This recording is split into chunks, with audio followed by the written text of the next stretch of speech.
Hey, what's good, everybody? My name is Jonathan Coachman. You can call me the coach, and I'm golfing for SabesWings.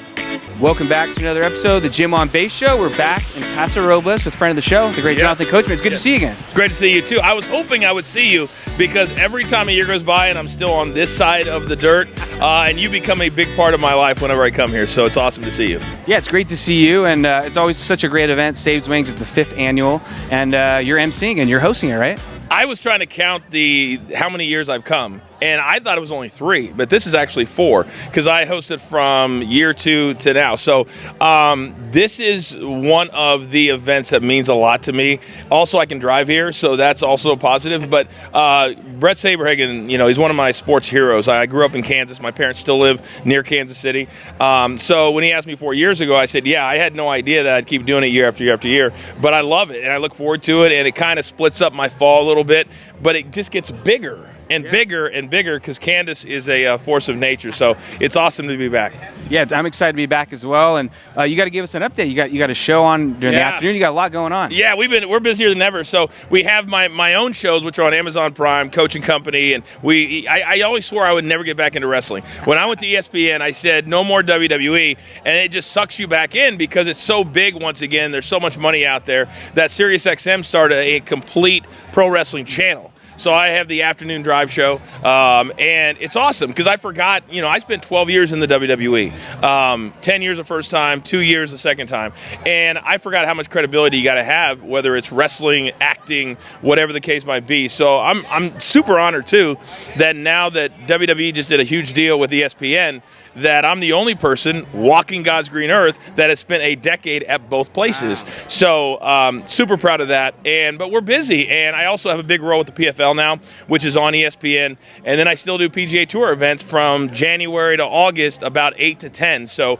between all of that, we couldn't be any busier, but man, I sure do love it. No, it's great. It's great when you have good problems like that, right? You're trying to juggle it all. Well, it is, and now networks aren't keeping anybody. And whenever I talk to a college kid or a high school kid and they want to get into it, when I was getting into it, it was you graduate, you go to a small place, you build up, and hopefully you get to ESPN or New York or LA or Chicago.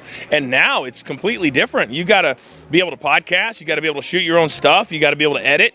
And then you got to be able to be on air. So it's not easy to get into this business now. I don't envy anybody coming out of school right now, but it's a good problem to have when the work that I've done allows me to get the work that I'm doing now. So that's pretty cool.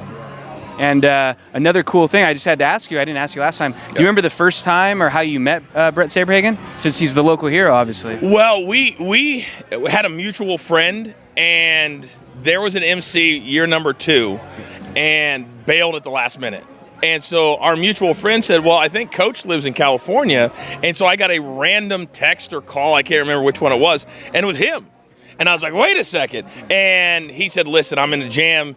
Our guy, and it was a pretty famous guy that was going to come out here that I worked with at ESPN. And so that was like on a week's notice.